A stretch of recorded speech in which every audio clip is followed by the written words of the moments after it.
Gracias, Jesús. Amén.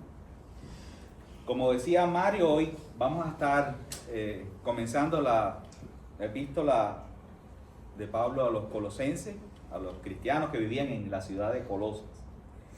El título de toda la serie sería La total supremacía y suficiencia de Cristo. Es como el tema central que va a estar presentando esta carta, que era para ellos primeramente, pero que por la voluntad de Dios quedó registrada para cada uno de nosotros. Pero en el día de hoy vamos a estar viendo esos primeros 14 versículos que habíamos acabado de leer, y el título sería La gloriosa obra del Padre por medio de su Hijo Jesús, el Cristo exaltado. Cristo murió, Cristo resucitó y Cristo ascendió a la diestra del Padre. Esos tres hechos están conectados y tienen extraordinarias implicaciones para la vida de cada ser humano, especialmente para aquellos que han puesto su confianza en Él. Hablando un poco de contexto para que podamos como ubicar eso en tiempo y en espacio, y después, bueno, las aplicaciones que tiene para nosotros. La iglesia de Colosas fue un fruto secundario del ministerio de Pablo. Pablo nunca estuvo en Colosas, que se sepa. Pablo no predicó en Colosas.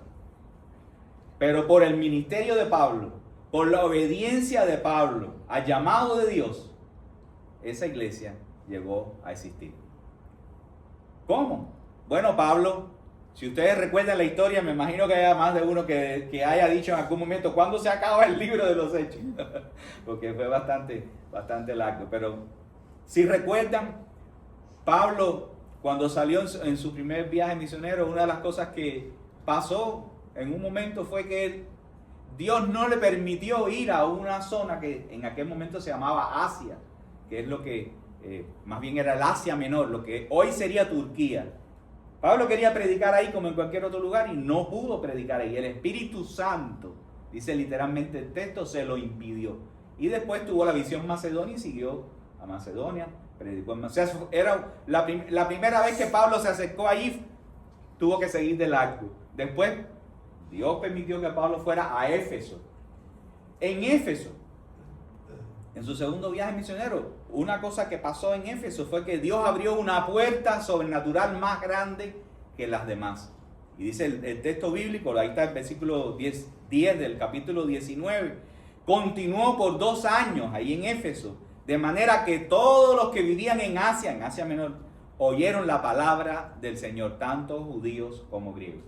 Él se quedó 2 años, pero cuando usted lee todo el contexto, parece ser que fueron mucho más de 2 años, fueron casi 3 años.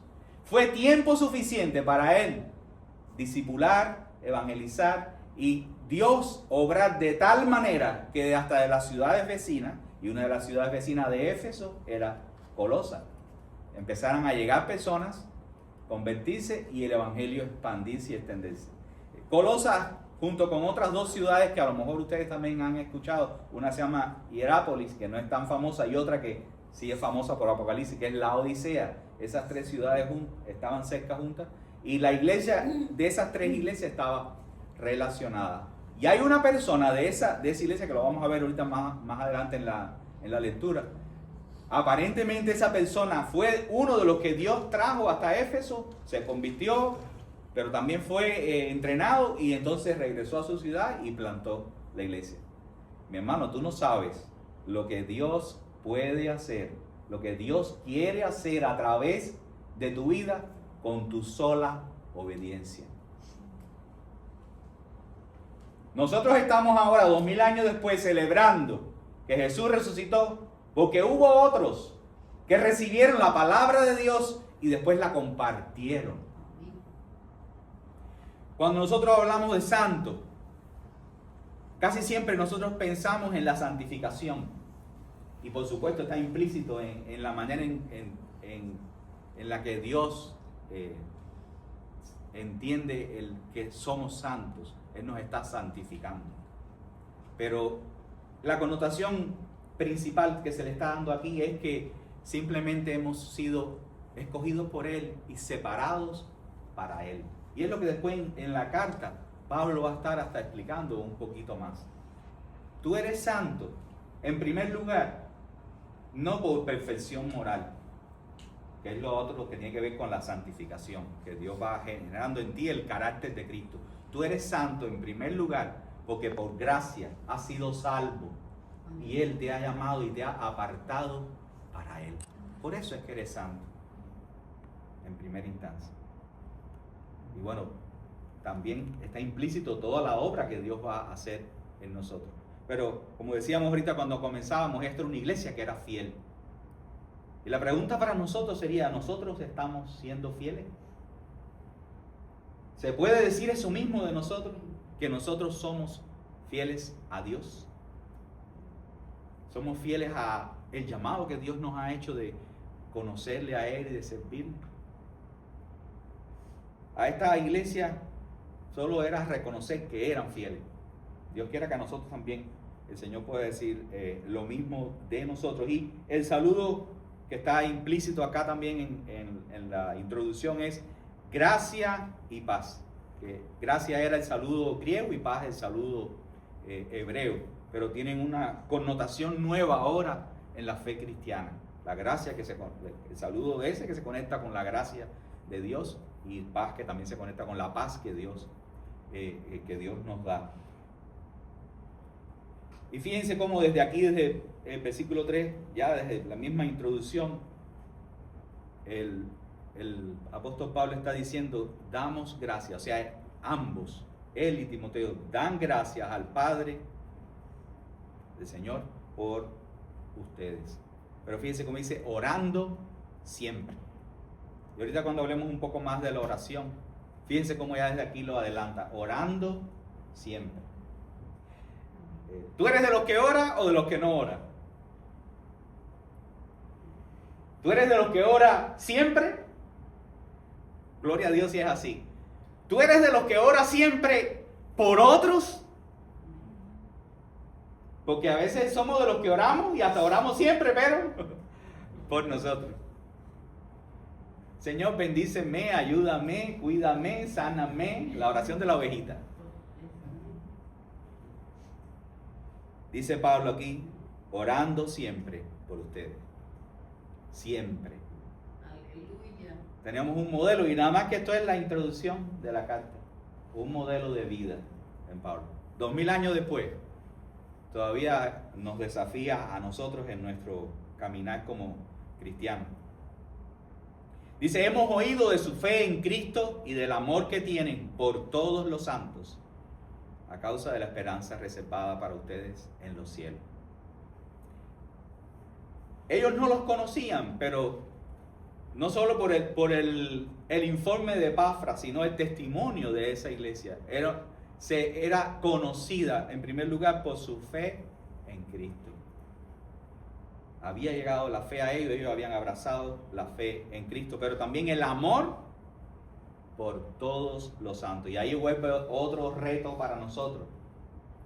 Porque si estamos acá y somos cristianos, imagino que casi todos los que estamos acá somos cristianos, pues la fe en Cristo es como obvio. Pero también habla acá de amor, no solo por Dios. Piense que no dice, no, como aman a Dios, no, como se aman unos a otros. En esto conocerán que son mis discípulos, en que se aman a Dios, no, aman unos a otros. Y después en primera de Juan por allá dice, si dices que amas a Dios pero no amas a tu hermano, pues estás equivocado. Hay algo que no es auténtico en esa fe ni en ese amor. Esta era una iglesia que era conocida porque tenía una fe genuina en el Señor, pero también amor unos por otros. Pero fíjense el tamaño de ese amor. Dice por todos los santos. Y ahí otra pregunta sería, ¿nos amamos entre nosotros? Gloria a Dios si es así. Pero ¿amamos a todos los santos? ¿En tu amor cabe aquellas otras iglesias que no son iguales que nosotros, pero que son de Cristo? Amor por todos los santos.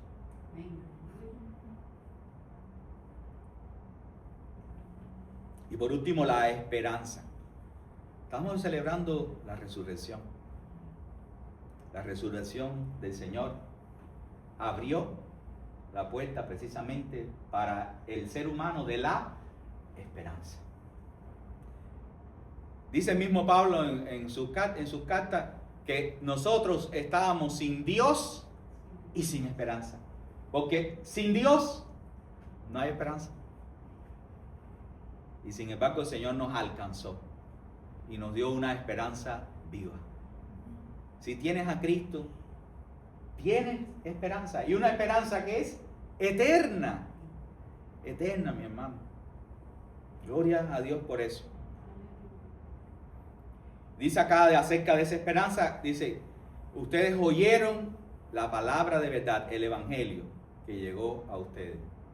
El evangelio, la palabra de Dios. Esas buenas noticias son las que producen en nosotros la fe, las que producen la esperanza y las que producen el amor.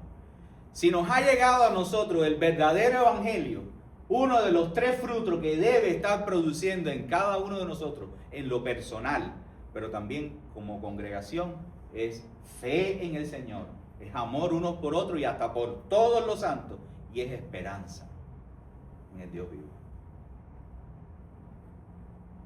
Es verdad que a veces pasamos por situaciones y cosas que de alguna manera el enemigo usa para matar nuestra esperanza. Pero una de las cosas que Dios quiere hacer en nuestras vidas de continuo es avivar nuestra esperanza, porque nosotros necesitamos esperanza. Cualquiera de nosotros que está vivo, de alguna manera está viviendo en el presente, consciente de algunas cosas de su pasado, pero también consciente de que hay un futuro, hay un mañana, hay un día que viene después. Y nosotros necesitamos esperanza para el futuro. Nosotros no podemos vivir el presente sin esperanza. ¿Y sabe cuándo se abrió la esperanza? Precisamente en un día como hoy, cuando Jesús se levantó de los muertos. Si Jesús no hubiera resucitado, entonces nuestra fe sería vana y no tuviéramos esperanza.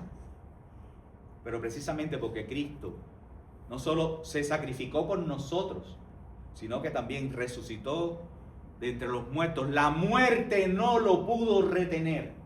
Entonces abrió la puerta de par en par de la esperanza para el ser humano. Tú tienes en primer lugar esperanza eterna, pero también tienes esperanza para mañana lunes. Tú puedes confiar en Dios para mañana lunes. Si tienes un problema que no tiene solución, tienes esperanza por encima de tu problema. Porque Cristo resucitó. Y eso hace parte del evangelio. Eso es el evangelio. Cristo murió por nuestros pecados. Que Cristo resucitó de entre los muertos y nos ha regalado una esperanza viva. Y gloria a Dios por eso. Y fíjense lo otro que Pablo les comunica a ellos. Versículo 6, la primera parte, dice que el evangelio llegó a ellos así como en todo el mundo. Y que está dando fruto constantemente y creciendo. Prácticamente podemos decir que Pablo aquí está profetizando de nosotros. 2000 años atrás, en el tiempo que transcurrió la vida de Pablo y su ministerio, fue suficiente para él ya tener esta certeza de que el evangelio estaba expandiéndose y alcanzando a cualquier lugar del mundo. Pablo estaba en Roma. Y ya cuando lo veíamos el otro día, cuando llegó a Roma, ya el evangelio había llegado primero que él. Y ahora le está escribiendo a unos cristianos que él no había conocido. Él había estado en Éfeso nada más, en un lugar de esa región. Y resulta que ahora en cualquier lugar de esa región había una iglesia. Y la mayoría de ellas no las había plantado él. El día que tú no estés aquí, si Cristo no viene antes, el evangelio va a seguir avanzando. El reino de Dios va a seguir avanzando. Eso es una buena noticia. Incluye ahí a tus hijos.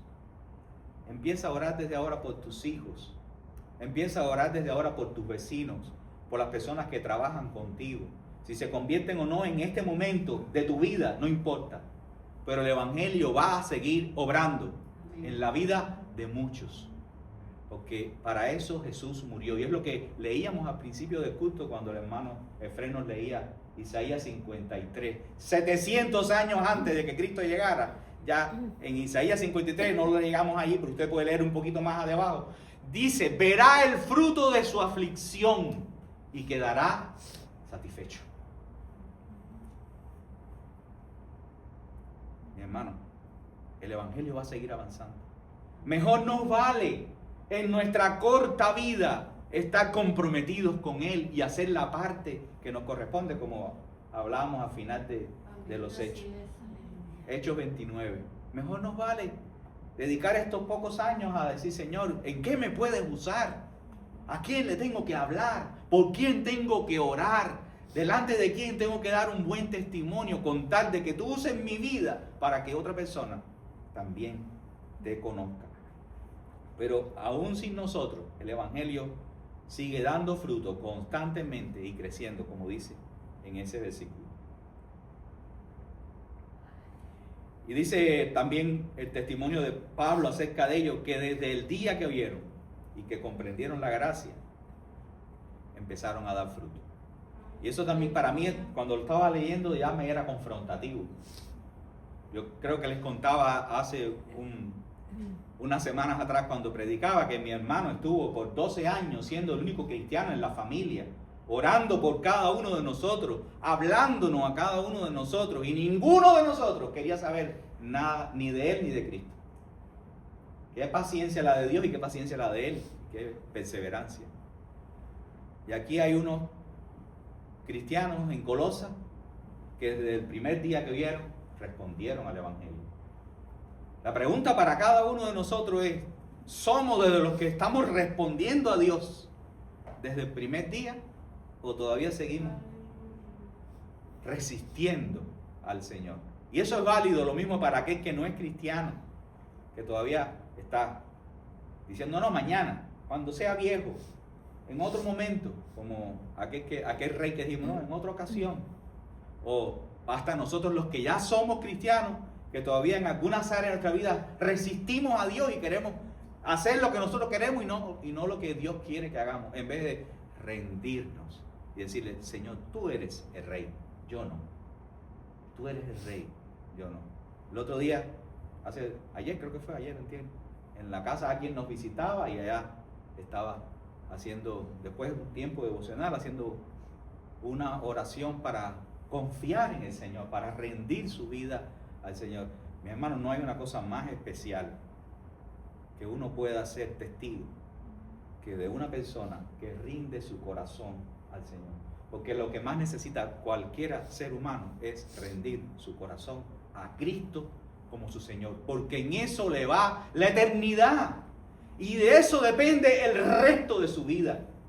De seguir jugando a ser nuestro propio Dios, nuestro propio Señor y darnos contra la pared una y otra vez, o rendir nuestro corazón y que el Señor tome nuestra vida en sus manos y entonces nos lleve en novedad de vida.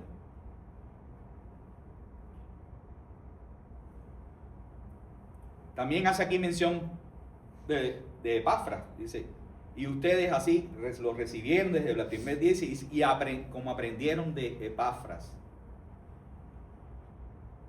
Y fíjense cómo hablando de Epafras dice que es amado consiervo. O sea, considera a este hombre que probablemente no sé, lo evangelizó, a lo mejor lo discipuló, se fue, pero Epafras estaba por allá y él por acá, no era ni siquiera como Timoteo o Tíquico o Epafrodito, otros que estaban ahí que fueron como colaboradores todo el tiempo. Este es alguien que llegó, recibió de Dios, creció y después salió para allá y Pablo para acá. Y Pablo dice, él es un consiervo mío. A lo mejor no ha hecho ni la mitad de lo que yo he hecho para el Señor, pero él es tan siervo del Señor como yo. Pero sabe, siervo ahora tiene otra connotación que en el mundo evangélico, el siervo de Dios es como la persona que está como en un pedestal. Pero la palabra siervo es esclavo. Ahora le hemos espiritualizado el título.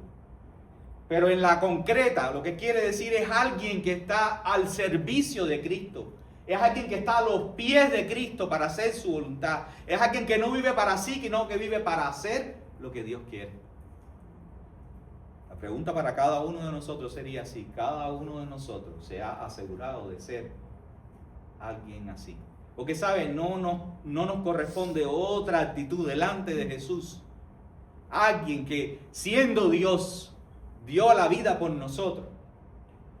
No se merece otra cosa de nosotros hacia Él que nosotros decirle: Señor, aquí estoy para servirte a ti.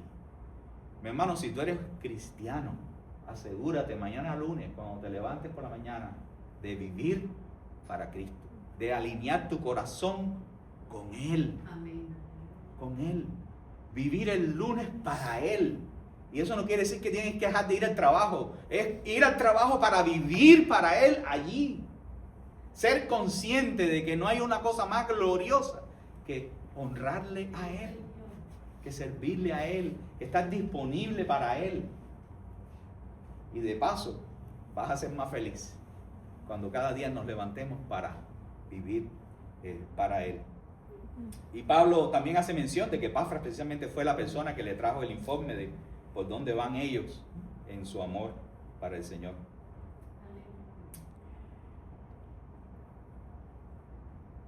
Mis hermanos, Dios es fiel. Dios quiere usar nuestras vidas. Hay mucho más que tengo acá para compartir, pero creo que lo vamos a dejar acá. Dios merece nuestra vida. Somos nosotros alguien que vive con un corazón agradecido para Dios,